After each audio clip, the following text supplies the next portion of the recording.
We just arrived in Hiram, Georgia, and some of the remains of the derailment on 370 is still here. I'll leave my friend Charlie's video down in the description.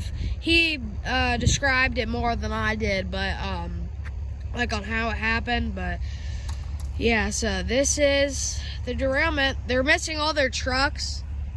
I'll zoom in.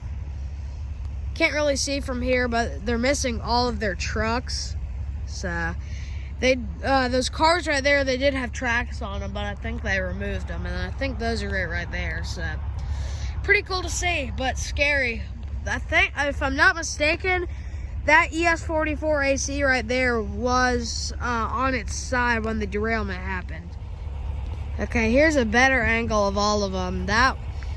That one is missing, or both of the ditch lights are broken. That one still has one intact in the middle. Then the ET44 has its back ditch light broken. That's actually a white face -9 right there, so that's pretty cool. And then all of these cars are still on their sides. So that is insane. I still can't believe. I was in Irondale when this happened, but this is crazy.